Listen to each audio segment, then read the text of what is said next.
The 44th Law. Disarm and infuriate with the mirror effect. Judgment. The mirror reflects reality, but it is also the perfect tool for deception. When you mirror your enemies doing exactly as they do, they cannot figure out your strategy. The mirror effect mocks and humiliates them, making them overreact. By holding up a mirror to their psyches, you seduce them with the illusion that you share their values. By holding up a mirror to their actions, you teach them a lesson. Few can resist the power of the mirror effect. Mirror effects, preliminary typology. Mirrors have the power to disturb us. Gazing at our reflection in the mirror, we most often see what we want to see, the image of ourselves with which we are most comfortable. We tend not to look too closely, ignoring the wrinkles and blemishes. But if we do look hard at the reflected image, we sometimes feel that we are seeing ourselves as others see us, as a person among other people, an object rather than a subject. That feeling makes us shudder. We see ourselves, but from the outside, minus the thoughts, spirit, and soul that fill our consciousness. We are a thing. In using mirror effects, we symbolically recreate this disturbing power by mirroring the actions of other people, mimicking their movements to unsettle and infuriate them. Made to feel mocked, cloned, object-like, an image without a soul, they get angry. Or do the same thing slightly differently, and they might feel disarmed. You have perfectly reflected their wishes and desires. This is the narcissistic power of mirrors. In either case, the mirror effect unsettles your targets, whether angering or entrancing them. And in that instant, you have the power to manipulate or seduce them. The effect contains great power, because it operates on the most primitive emotions. There are four main mirror effects in the realm of power. The neutralizing effect. In ancient Greek mythology, the Gorgon Medusa had serpents for hair, protruding tongue, massive teeth, and a face so ugly that anyone who gazed at her was turned into stone out of fright. But the hero Perseus managed to slay Medusa by polishing his bronze shield into a mirror, then using the reflection in the mirror to guide him as he crept up and cut off her head without looking at her directly. If the shield in this instance was a mirror, the mirror was also a kind of shield. Medusa couldn't see Perseus. She saw only her own reflected actions, and behind this screen, the hero stole up and destroyed her. This is the essence of the neutralizing effect. Do what your enemies do, following their actions as best you can, and they cannot see what you're up to. They are blinded by your mirror. Their strategy for dealing with you depends on your reacting to them in a way characteristic of you. Neutralize it by playing a game of mimicry with them. The tactic has a mocking, even infuriating effect. Most of us remember the childhood experience of someone teasing us by repeating our words exactly. After a while, usually not long, we wanted to punch them in the face. Working more subtly as an adult, you can still unsettle your opponents this way. Shielding your own strategy with the mirror, you lay invisible traps, or push your opponents into the trap they plan for you. This powerful technique has been used in military strategy since the days of Sun Tzu. In our own time, it often appears in political campaigning. It is also useful for disguising those situations in which you have no particular strategy yourself. This is the warrior's mirror. A reverse version of the neutralizing effect is the shadow. You shadow your opponent's every move without their seeing you. Use the shadow to gather information that will neutralize their strategy later on, when you will be able to thwart their every move. The shadow is effective because to follow the movements of others is to gain valuable insights into their habits and routines. The shadow is the preeminent device for detectives and spies. The Narcissus effect. Gazing at an image in the waters of a pond, the Greek youth Narcissus fell in love with it. And when he found out that the image was his own reflection, and that he could therefore not consummate his love, he despaired and drowned himself. All of us have a similar problem. We are profoundly in love with ourselves. But since this love excludes a love object outside ourselves, it remains continuously unsatisfied and unfulfilled. The narcissist effect plays on this universal narcissism. You look deep into the souls of other people, fathom their inmost desires, their values, their tastes, their spirit, and you reflect it back to them, making yourself into a kind of mirror image. Your ability to reflect their psyche gives you great power over them. They may even feel a tinge of love. This is simply the ability to mimic another person, not physically, but psychologically. And it is immensely powerful because it plays upon the unsatisfied self-love of a child. Normally, people bombard us with their experiences, their tastes. They hardly ever make the effort to see things through our eyes. This is annoying, but it also creates great opportunity. If you can show you understand another person by reflecting their inmost feelings, they will be entranced and disarmed. All the more so because it happens so rarely. No one can resist this feeling of being harmoniously reflected in the outside world, even though you might well be manufacturing it for their benefit and for deceptive purposes of your own. The narcissist effect works wonders in both social life and business. It gives us both the seducer's and the courtier's mirror.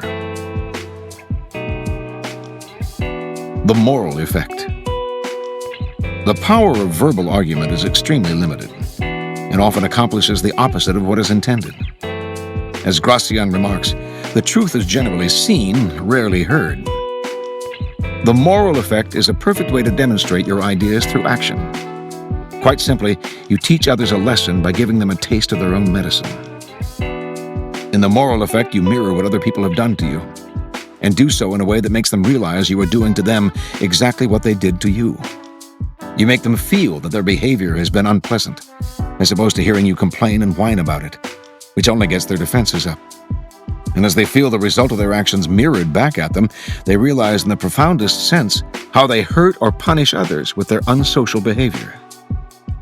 You objectify the qualities you want them to feel ashamed of and create a mirror in which they can gaze at their follies and learn a lesson about themselves. This technique is often used by educators, psychologists, and anyone who has to deal with unpleasant and unconscious behavior. This is the teacher's mirror. Whether or not there is actually anything wrong with the way people have treated you, however, it can often be to your advantage to reflect it back to them in a way that makes them feel guilty about it. Hallucinatory effect. Mirrors are tremendously deceptive, for they create a sense that you are looking at the real world. Actually, though, you're only staring at a piece of glass, which, as everyone knows, cannot show the world exactly as it is. Everything in a mirror is reversed. When Alice goes through the looking glass in Lewis Carroll's book, she enters a world that is back to front, and more than just visually. The hallucinatory effect comes from creating a perfect copy of an object, a place, a person. This copy acts as a kind of dummy. People take it for the real thing because it has the physical appearance of the real thing. This is the preeminent technique of con artists, who strategically mimic the real world to deceive you. It also has applications in any arena that requires camouflage. This is the deceiver's mirror. Observances of mirror effects. Observance number 1. In February of 1815, the Emperor Napoleon escaped from the island of Elba, where he had been imprisoned by the Allied forces of Europe, and returned to Paris in a march that stirred the French nation, rallying troops and citizens of all classes to his side, and chasing his successor, King Louis XVIII, off the throne. By March, however, having re-established himself in power, he had to face the fact that France's situation had gravely changed. The country was devastated. He had no allies among the other European nations, and his most loyal and important ministers had deserted him or left the country. Only one man remained from the old regime, Joseph Fouche, his former minister of police. Napoleon had relied on Fouche to do his dirty work throughout his previous reign, but he had never been able to figure his minister out. He kept a corps of agents to spy on all of his ministers, so that he would always have an edge on them, but no one had gotten anything on Fouche.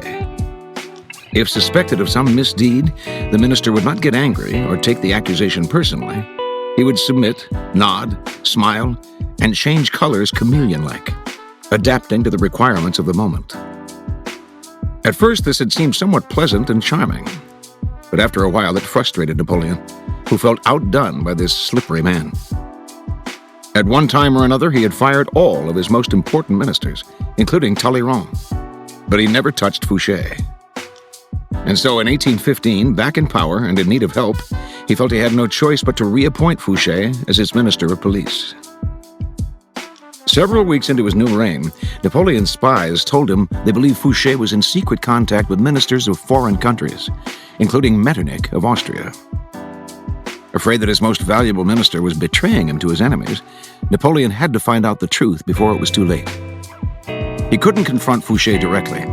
In person, the man was as slippery as an eel. He needed hard proof. This seemed to come in April, when the Emperor's private police captured a Viennese gentleman who had come to Paris to pass information on to Fouche. Ordering the man brought before him, Napoleon threatened to shoot him then and there unless he confessed. The man broke down and admitted he had given Fouche a letter from Metternich, written in invisible ink, arranging for a secret meeting of special agents in Basel. Napoleon accordingly ordered one of his own agents to infiltrate this meeting. If Fouche was indeed planning to betray him, he would finally be caught red-handed and would hang. Napoleon waited impatiently for the agent's return. But to his bewilderment, the agent showed up days later, reporting that he had heard nothing that would implicate Fouche in a conspiracy. In fact, it seemed that the other agents present suspected Fouche of double-crossing them, as if he were working for Napoleon all along. Napoleon didn't believe this for an instant. Fouche had somehow outwitted him again. The following morning, Fouche visited Napoleon and remarked, "By the way, sire, I never told you that I had a letter from Metternich a few days ago. My mind was so full of things of greater moment. Besides, his emissary omitted to give me the powder needed to make the writing legible. Here at length is the letter." Sure that Fouche was toying with him, Napoleon exploded. "You are a traitor, Fouche. I ought to have you hanged."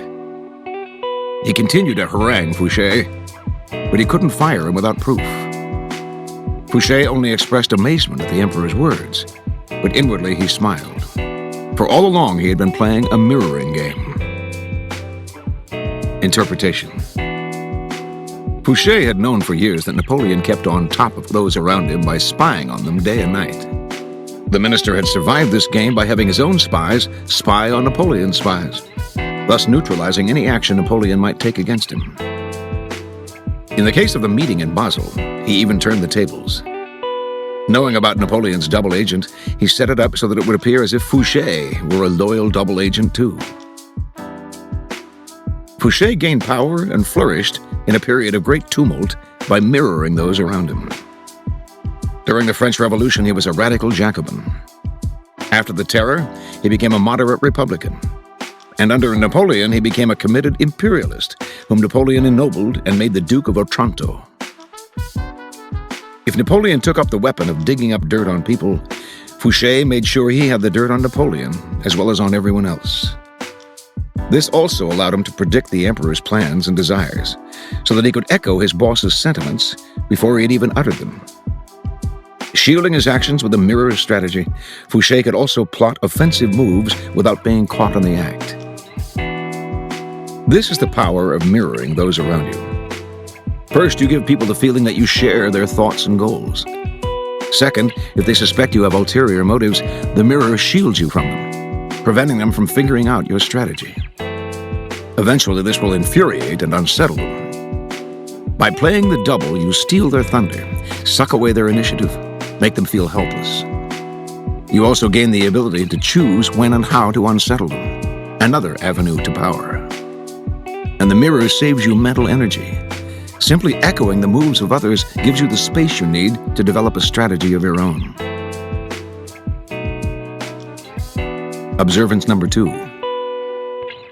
Early on in his career, the ambitious statesman and general Alcibiades of Athens fashioned a formidable weapon that became the source of his power.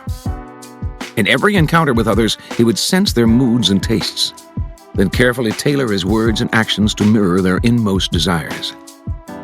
He would seduce them with the idea that their values were superior to everyone else's, and that his goal was to model himself on them or help them realize their dreams. Few could resist his charm. The first man to fall under his spell was the philosopher Socrates.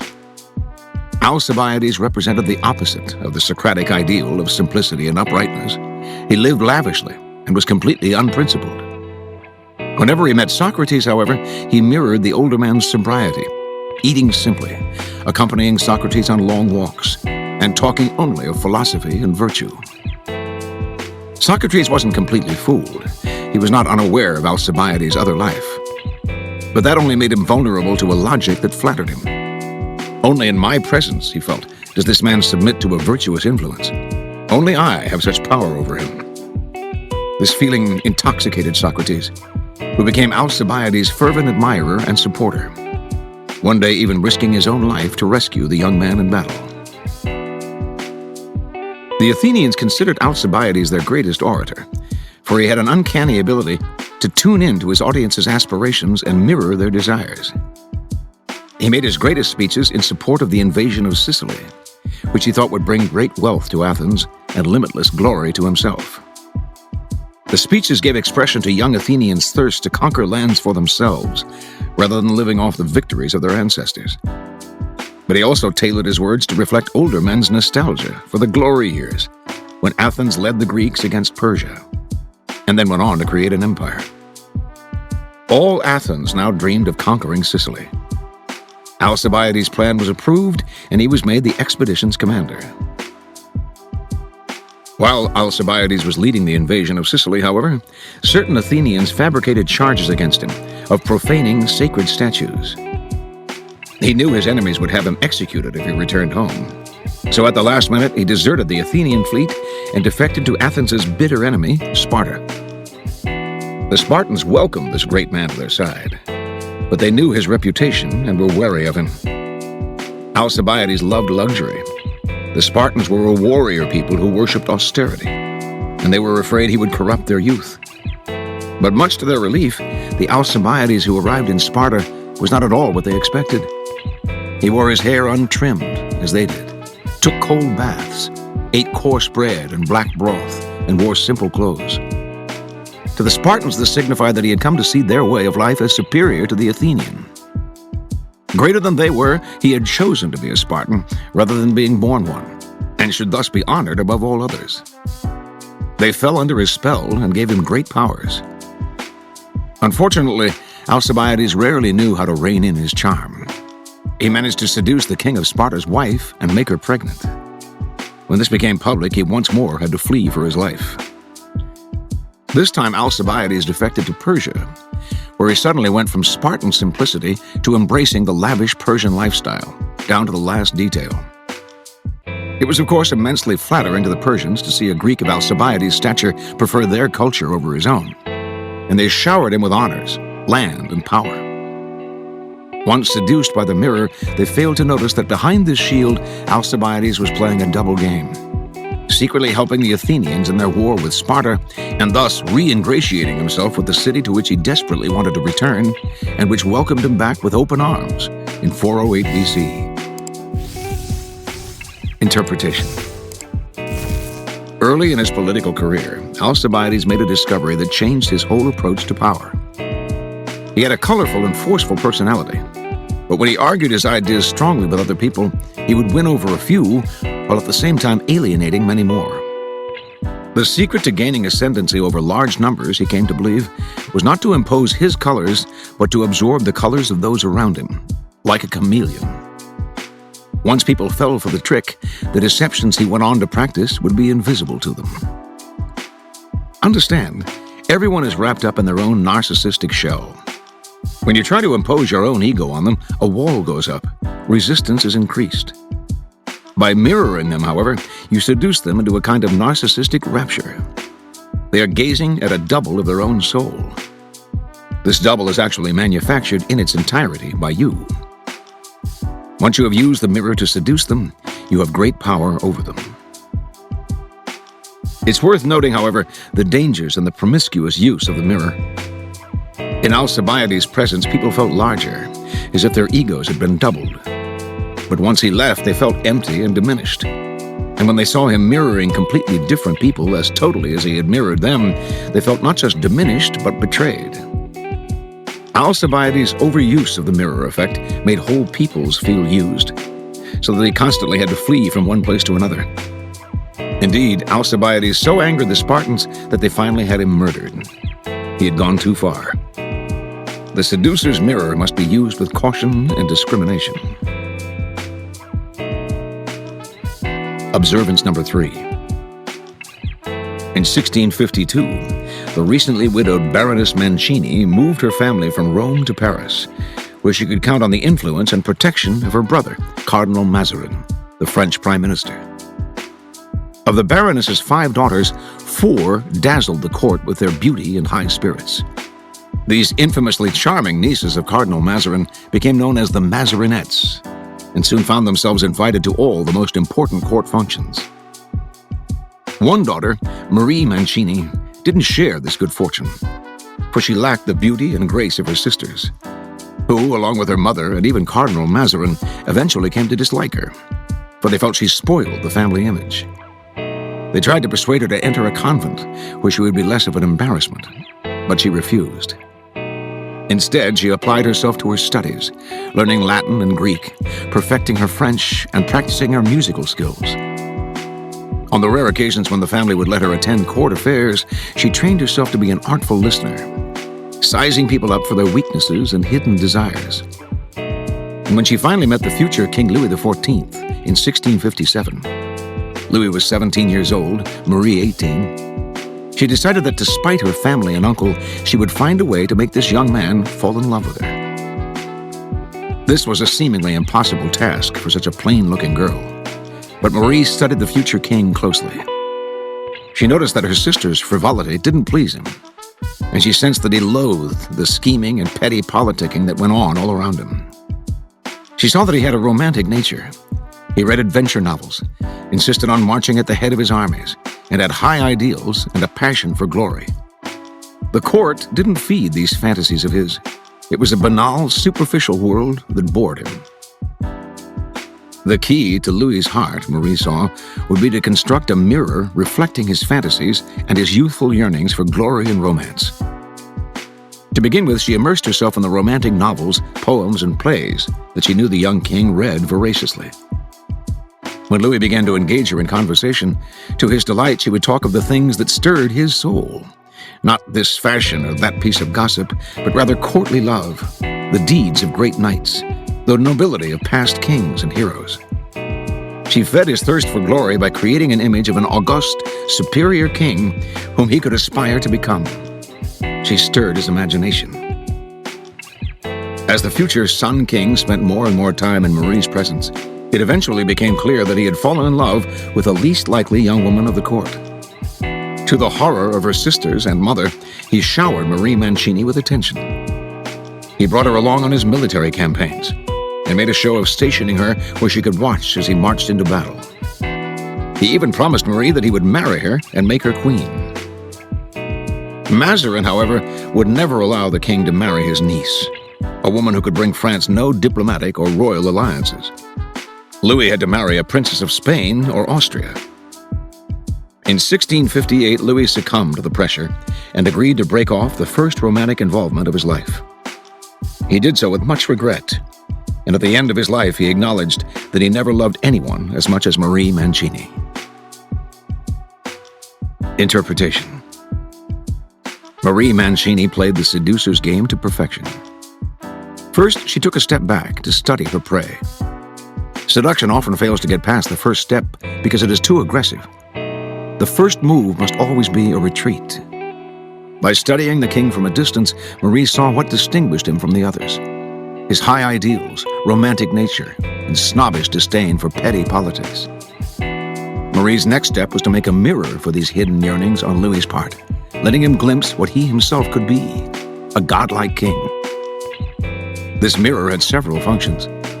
Satisfying Louis's ego by giving him a double to look at, it also focused on him so exclusively as to give him the feeling that Marie existed for him alone.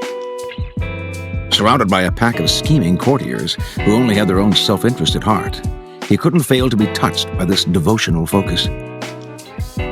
Finally, Marie's mirror set up an ideal for him to live up to: the noble knight of the medieval court. To a soul both romantic and ambitious, nothing could be more intoxicating than to have someone hold up an idealized reflection of him. In effect, it was Marie Mancini who created the image of the Sun King. Indeed, Louis later admitted the enormous part she had played in fashioning his radiant self-image. This is the power of the seducer's mirror. By doubling the tastes and ideals of the target, it shows your attention to his or her psychology, an attention more charming than any aggressive pursuit. Find out what sets the other person apart, then hold up the mirror that will reflect it and bring it out of them. Feed their fantasies of power and greatness by reflecting their ideals, and they will succumb. Observance number 4. In 1538, with the death of his mother, Helena, the 8-year-old future Tsar Ivan IV, or Ivan the Terrible, of Russia, became an orphan. For the next 5 years, he watched as the princely class, the boyars, terrorized the country. Now and then, to mock the young Ivan, they would make him wear a crown and scepter and place him on the throne. When the little boy's feet dangled over the edge of the chair, they would laugh and lift him off it, handing him from man to man in the air, making him feel his helplessness compared to them. When Ivan was 13, he boldly murdered the boyar leader and ascended to the throne. For the next few decades, he struggled to subdue the boyars' power, but they continued to defy him. By 1575, his efforts to transform Russia and defeat its enemies had exhausted him. Meanwhile, his subjects were complaining bitterly about his endless wars, his secret police, the unvanquished and oppressive boyars. His own ministers began to question his moves. Finally, he had had enough. In 1564, he had temporarily abandoned the throne, forcing his subjects to call him back to power. Now he took the strategy a step further and abdicated. To take his place, Ivan elevated a general of his, Simeon Bekbulatovich, to the throne. But although Simeon had recently converted to Christianity, he was by birth a Tartar, and his enthronement was an insult to Ivan's subjects, since Russians looked down on the Tartars as inferiors and infidels. Yet Ivan ordered that all Russians, including the boyars, pledge obedience to their new ruler. And while Simeon moved into the Kremlin, Ivan lived in a humble house on Moscow's outskirts, from which he would sometimes visit the palace, bow before the throne, sit among the other boyars, and humbly petition Simeon for favors. Over time, it became clear that Simeon was a kind of king's double. He dressed like Ivan and acted like Ivan, but he had no real power, since no one would really obey him. The boyars at the court who were old enough to remember taunting Ivan when he was a boy by placing him on the throne saw the connection. They had made Ivan feel like a weak pretender, so now he mirrored them by placing a weak pretender of his own on the throne. For 2 long years, Ivan held the mirror of Simeon up to the Russian people. The mirror said, "Your whining and disobedience have made me a czar with no real power, so I will reflect back to you a czar with no real power. You have treated me disrespectfully, so I will do the same to you," making Russia the laughingstock of the world. In 1577, in the name of the Russian people, the chastised boyars once again begged Ivan to return to the throne, which he did. He lived as Tsar until his death in 1584, and the conspiracies, complaining, and second-guessing disappeared, along with Simeon. Interpretation. In 1564, after threatening to abdicate, Ivan had been granted absolute powers. But these powers had slowly been chipped away as every sector of society, the boyars, the church, the government, vied for more control. Foreign wars had exhausted the country. Internal bickering had increased, and Ivan's attempts to respond had been met with scorn. Russia had turned into a kind of boisterous classroom in which the pupils laughed openly at the teacher. If he raised his voice or complained, he only met more resistance. He had to teach them a lesson, give them a taste of their own medicine. Simeon Bekbulatovich was the mirror he used to do so. After 2 years, in which the throne had been an object of ridicule and disgust, the Russian people learned their lesson. They wanted their Tsar back, conceding to him all the dignity and respect that the position should always have commanded. For the rest of his reign, Russia and Ivan got along fine. Understand, people are locked in their own experiences. When you whine about some insensitivity on their part, they may seem to understand, but inwardly they are untouched and even more resistant. The goal of power is always to lower people's resistance to you. For this, you need tricks, and one trick is to teach them a lesson. Instead of haranguing people verbally, then, create a kind of mirror of their behavior. In doing so, you leave them two choices. They can ignore you, or they can start to think about themselves. And even if they ignore you, you will have planted a seed in their unconscious that will eventually take root. When you mirror their behavior, incidentally, do not be afraid to add a touch of caricature and exaggeration, as Ivan did in throning a Tartar. It is the little spice in the soup that will open their eyes and make them see the ridiculousness in their own actions. Observance number 5. Dr. Milton H. Erickson, a pioneer in strategic psychotherapy, would often educate his patients powerfully but indirectly by creating a kind of mirror effect. Constructing an analogy to make patients see the truth on their own, he would bypass the resistance to change. When Dr. Erickson treated married couples complaining of sexual problems, for instance, he often found that psychotherapy's tradition of direct confrontation and problem airing only heightened the spouse's resistance and sharpened their differences. Instead, he would draw a husband and wife out on other topics, often banal ones, trying to find an analogy for the sexual conflict. In one couple's first session, the pair were discussing their eating habits, especially at dinner. The wife preferred the leisurely approach, a drink before the meal, some appetizers, and then a small main course, all at a slow, civilized pace. This frustrated the husband. He wanted to get dinner over quickly and to dig right into the main course, the bigger the better. As the conversation continued, the couple began to catch glimpses of an analogy to their problems in bed. The moment they made this connection, however, Dr. Erickson would change the subject, carefully avoiding a discussion of the real problem.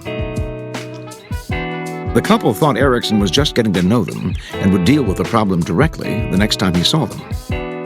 But at the end of this first session, Dr. Erickson directed them to arrange a dinner a few nights away that would combine each person's desire.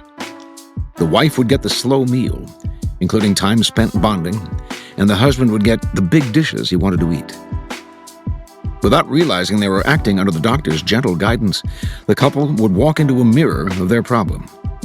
And in the mirror, they would solve their problems themselves, ending the evening just as the doctor had hoped, by mirroring the improved dinner dynamics in bed.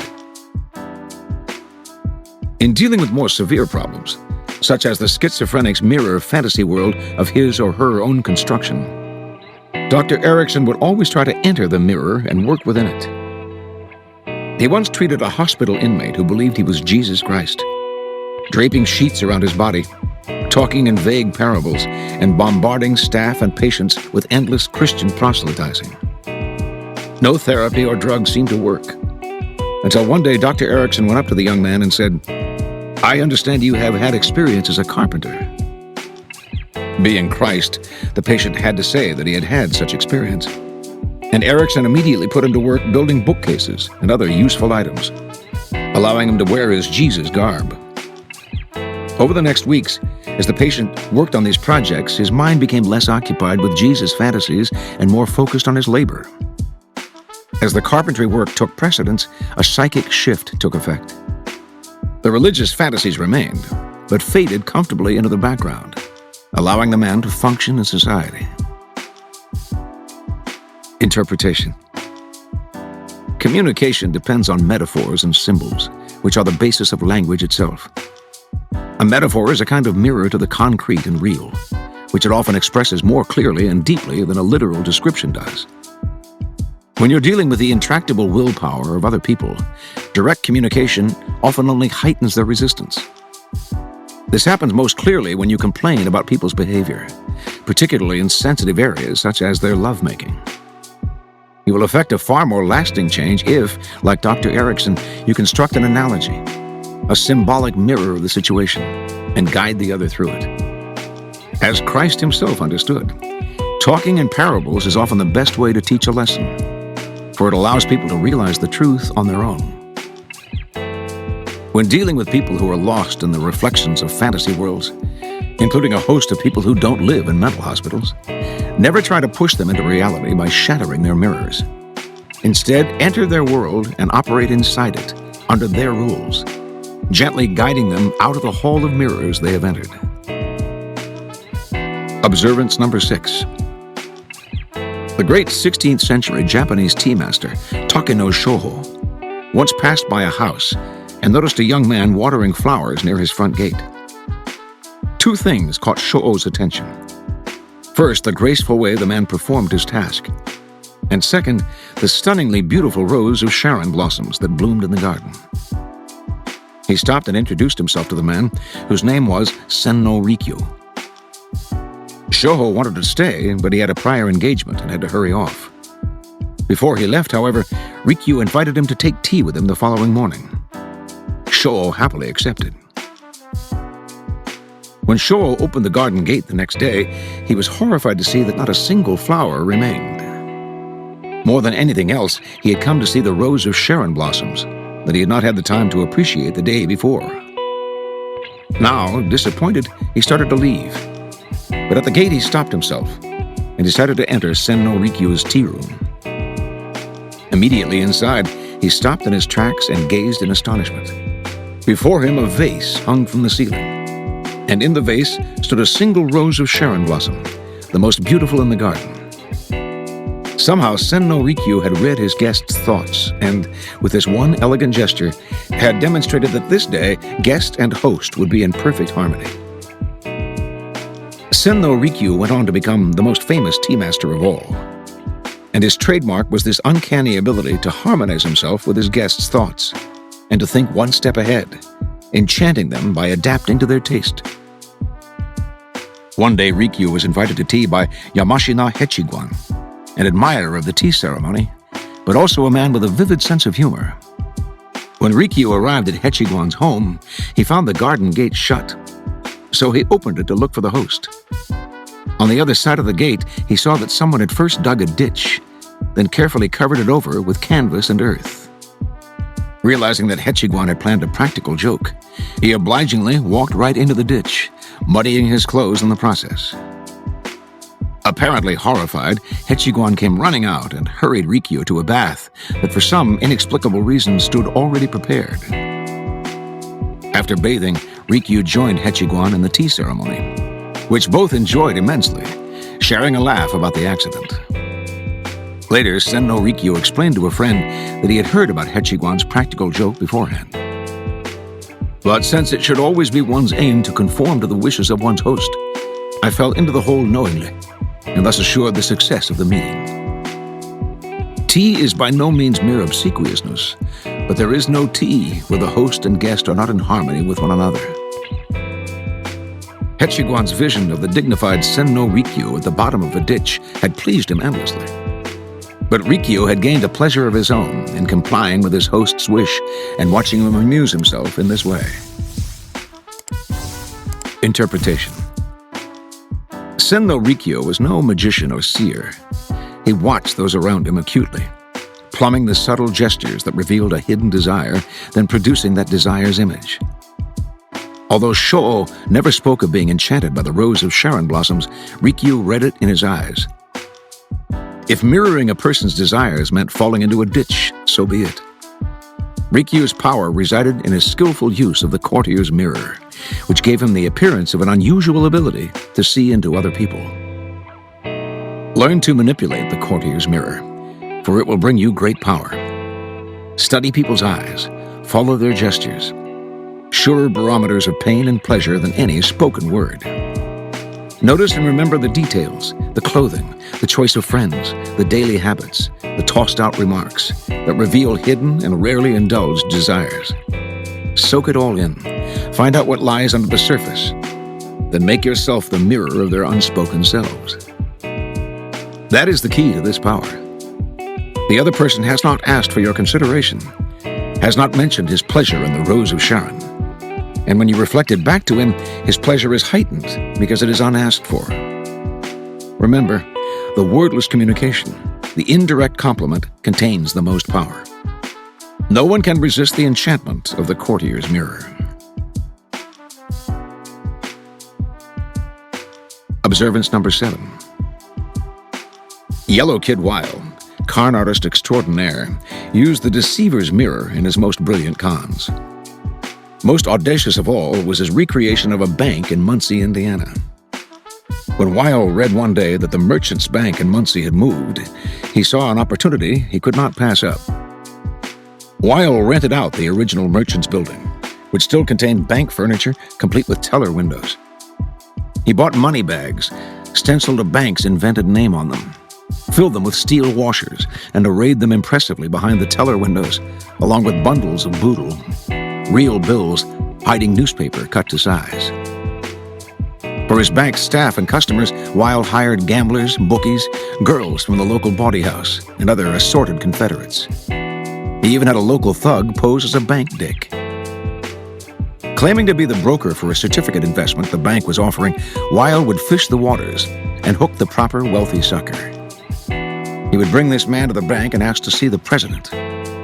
An officer of the bank would tell them that they had to wait, which only heightened the realism of the con. One always has to wait to see the bank president. And as they waited, the bank would bustle with bank-like activity, as call girls and bookies in disguise floated in and out, making deposits and withdrawals and tipping their hats to the phony bank dick. Lulled by this perfect copy of reality, the sucker would deposit $50,000 into the fake bank without a worry in the world. Over the years, Weil did the same thing with a deserted yacht club, an abandoned brokerage office, a relocated real estate office, and a completely realistic gambling club. Interpretation. The mirroring of reality offers immense deceptive powers. The right uniform, the perfect accent, the proper props, the deception cannot be deciphered because it is enmeshed in a simulation of reality. People have an intense desire and need to believe, and their first instinct is to trust a well-constructed facade, to mistake it for reality. After all, we cannot go around doubting the reality of everything we see. That'd be too exhausting. We habitually accept appearances, and this is a credulity you can use.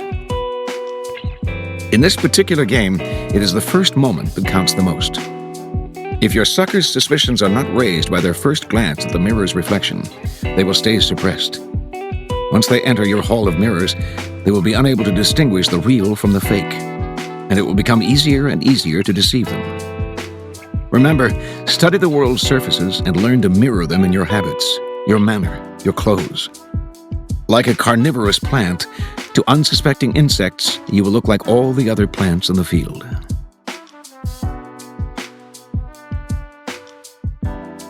A warning. Beware of mirrored situations. Mirrors contain great power, but also dangerous reefs, including the mirrored situation. A situation that seems to reflect or closely resemble a previous one, mostly in style and surface appearance. You can often back into such a situation without fully understanding it, while those around you understand it quite well, and compare it and you to whatever happened before. Most often you suffer by the comparison, seeming either weaker than the previous occupant of your position, or else tainted by any unpleasant associations that person has left behind. In 1864, the composer Richard Wagner moved to Munich at the behest of Ludwig II, known variously as the Swan King or the Mad King of Bavaria. Ludwig was Wagner's biggest fan and most generous patron. The strength of his support turned Wagner's head. Once established in Munich under the king's protection, he would be able to say and do whatever he wanted. Wagner moved into a lavish house, which the king eventually bought for him. This house was but a stone's throw from the former home of Lola Montez, the notorious courtesan who had plunged Ludwig II's grandfather into a crisis that had forced him to abdicate. Warned that he could be infected by this association, Wagner only scoffed. "I am no Lola Montez," he said. Soon enough, however, the citizens of Munich began to resent the favors and money showered on Wagner, and dubbed him the Second Lola, or Lolat. He unconsciously began to tread in Lola's footsteps, spending money extravagantly. meddling in matters beyond music, even dabbling in politics and advising the king on cabinet appointments. Meanwhile, Ludwig's affection for Wagner seemed intense and undignified for a king, just like his grandfather's love for Lola Montez. Eventually, Ludwig's ministers wrote him a letter. "Your Majesty now stands at a fateful parting of the ways.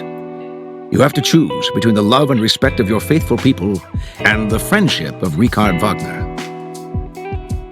In December of 1865, Ludwig politely asked his friend to leave and never return. Wagner had inadvertently placed himself in Lola Montez's reflection. Once there, everything he did reminded the stolid Bavarians of that dread woman, and there was nothing he could do about it. Avoid such association effects like the plague. In a mirrored situation, you have little or no control over the reflections and recollections that will be connected to you. And any situation beyond your control is dangerous.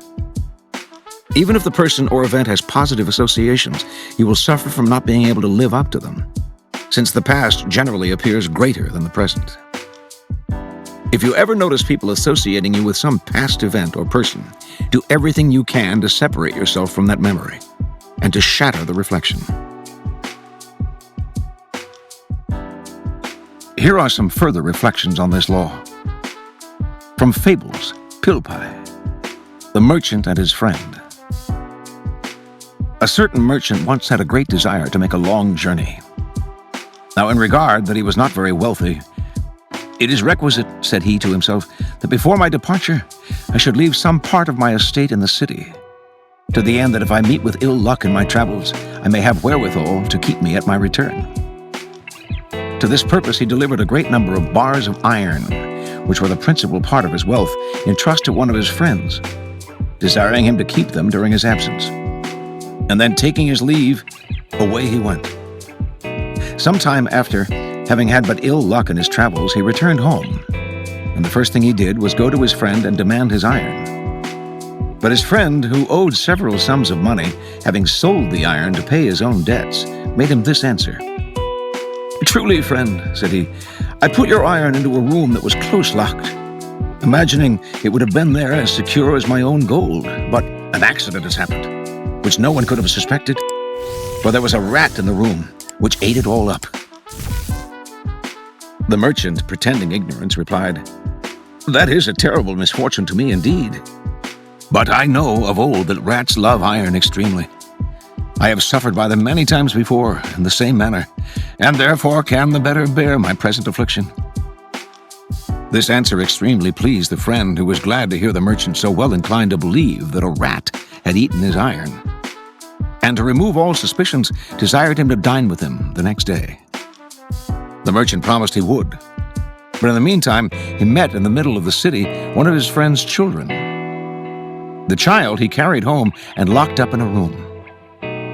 The next day he went to his friend, who seemed to be in great affliction, which he asked him the cause of, as if he had been perfectly ignorant of what had happened. "Oh, my dear friend," answered the other, "I beg you to excuse me, if you do not see me so cheerful as otherwise I would be. I have lost one of my children. I have had him cried by sound of trumpet, but I know not what has become of him." "Oh," replied the merchant, "I am grieved to hear this. For yesterday in the evening, as I parted from hence, I saw an owl in the air with a child in his claws. But whether it were yours, I cannot tell." "Why, you most foolish and absurd creature," replied the friend, "are you not ashamed to tell such an egregious lie? An owl that weighs at most not above 2 or 3 pounds, can he carry a boy that weighs above 50?